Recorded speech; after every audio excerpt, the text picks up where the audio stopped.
The music was soft. Not loud, not overwhelming, just enough to fill the space between conversations.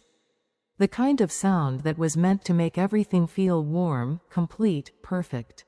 And from the outside, it probably did. The lights were set just right. The decorations were simple but intentional. Nothing excessive, nothing flashy. Just thoughtful. That's what I wanted. Something real. Something that felt like us. I stood near the edge of the room for a moment, watching the guests settle in. Smiles, small talks, glasses being lifted. Everything moving the way a wedding should. Until I noticed them, grouped together, just slightly apart from everyone else.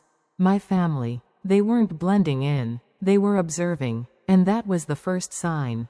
"You really went with this?" one of them said, not even trying to lower their voice enough.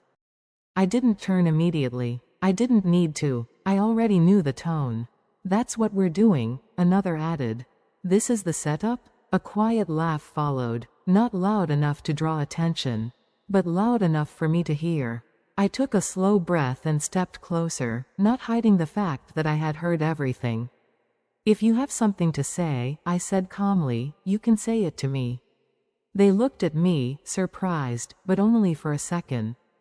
Then the expressions settled, controlled, measured. "Well," one of them said, glancing around the room, "since you asked." A small pause, just enough to make it feel intentional.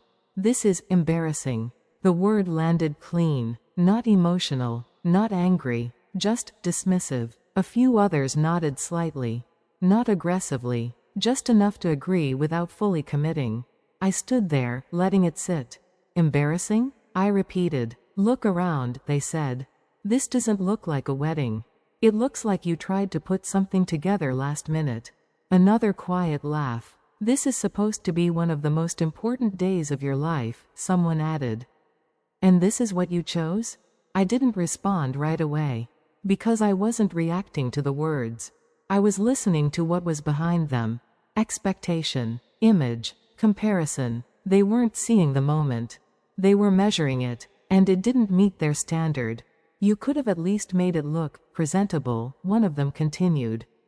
That one stayed longer than the rest.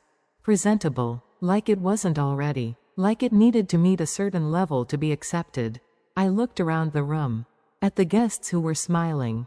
At the people who were genuinely enjoying the moment. At the details that had been chosen carefully, not for show, but for meaning. And then I looked back at them. "This is exactly what I wanted," I said. They exchanged glances again, not convinced, not impressed. "That's the problem," someone replied. A few more people nearby started to notice. Not the words, the shift, the tension that didn't belong at a wedding. "You always do things differently," one of them said. "But this isn't different. It's just..." They stopped, but they didn't need to finish. The message was already clear. I felt something settle inside me. Not anger, not embarrassment, something else. Clarity. Because this wasn't new. It had never been new. Every decision I made that didn't match their expectations. Every choice that wasn't approved. It always ended the same way. Dismissed, reduced, laughed at. And today was no different. Except for one thing. Today, I wasn't trying to prove anything. I nodded once. "All right," I said quietly. That caught them off guard. Because they expected resistance. They expected emotion. Something they could respond to. I didn't give them that. The ceremony started shortly after. Everything moved forward the way it was supposed to.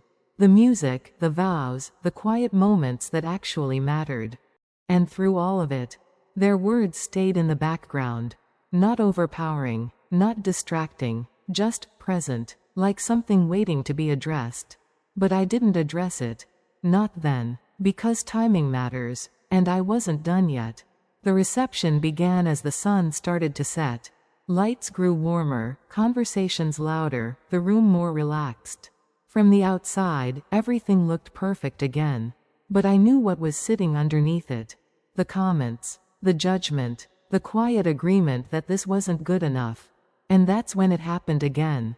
So, one of them said, raising their glass slightly, I guess this is what you call a wedding now.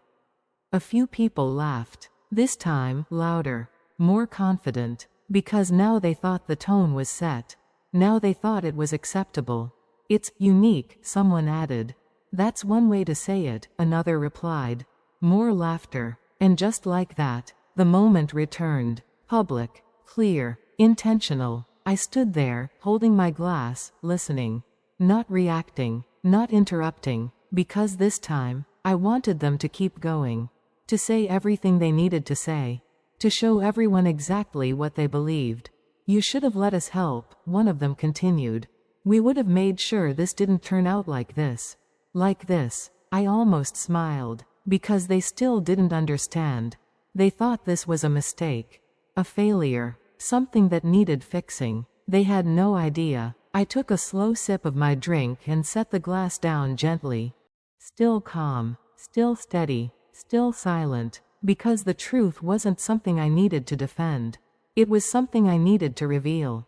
And that moment was coming. The laughter lingered longer this time. Not just from them, but from a few others who didn't fully understand what they were joining. That's how it usually works. People follow the tone of the room. And right now, the tone had been set. By them. I didn't rush to change it. I let it sit. Let the comments settle into the space, filling it just enough to become noticeable to everyone, not just me. You should have at least asked for advice, one of them continued. This could have been so much better. Another voice added, honestly, I didn't even recognize this as a proper wedding at first. A few more laughs. Not as strong, but still there, and that was enough. Because now, everyone was listening. Not just casually, carefully, waiting, sensing that something wasn't quite right. I picked up my glass again, holding it lightly, not drinking, just giving myself a moment. Not to think, to choose. Because moments like this don't need reactions. They need timing, and this time, it was mine. I set the glass down. Gently. The sound was soft, but it cut through the noise just enough to shift attention. I didn't raise my voice. Didn't force anything. I simply spoke. You're right, I said. That stopped them. Not completely, but enough. About what? Someone asked, still half smiling. I looked at them calmly. This isn't what you expected. Silence began to replace the laughter. Slowly, naturally, because now they weren't sure where this was going. And you're also right about something else, I continued. A small pause. You didn't help. That landed, not as an attack, as a fact. They shifted slightly, expressions tightening just a little. That's because you didn't ask, one of them replied quickly. I nodded. That's true. Another pause. And I didn't ask, because this wasn't for you. That changed the tone. Completely. Now the room wasn't laughing. It was listening. I glanced around at the guests. People who had come, not because of expectations, but because they cared. People who saw the moment for what it actually was. Not what it looked like. This wasn't built to impress anyone, I said. It was built to mean something. No one interrupted. Because now, they couldn't. You see something simple, I continued. Something small. Something that doesn't match your idea of what this should look like. I paused, letting that sit. But what you don't see is what went into it. Their expressions changed. Not fully, but enough. Enough to know they were starting to feel it. The reason it looks like this, I said quietly, is because everything here was chosen carefully. I gestured slightly around the room. Not to look expensive. Not to meet a standard, but to reflect something real. No reaction, no denial, because now, they were thinking. And that was all I needed. I took a step forward, not aggressive, not confrontational. Just present. You called it embarrassing, I said. The word hung in the air. Heavier now, because it had context. And maybe to you, it is. Another pause. But to me, I looked around the room one more time. At the people who mattered. At the moment that mattered. This is exactly what it should be. Silence. Complete. No laughter. No comments. Just stillness. Because the truth doesn't argue. It settles. And once it does, everything else fades. One of them shifted uncomfortably, glancing around like they were suddenly aware of how they sounded before. "That's not what we meant," they said. But it was. And they knew it. "You said it clearly," I replied. Still calm, still steady, still not giving them anything to push against. Another voice tried to recover the moment.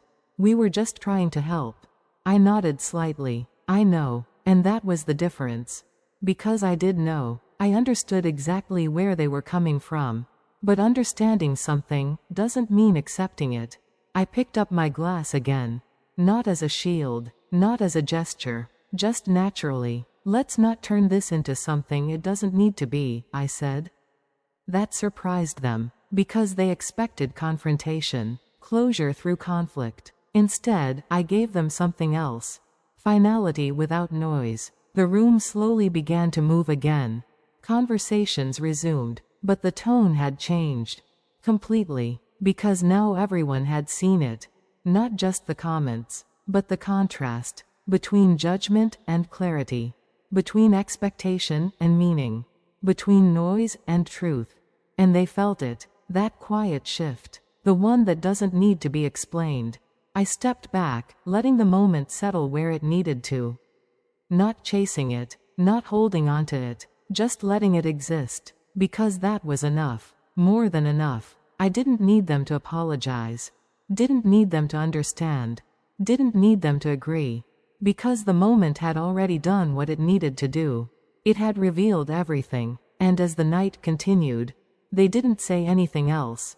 Not about the wedding. Not about the choices. Not about me. Because sometimes, silence is the only response left when the truth finally takes its place.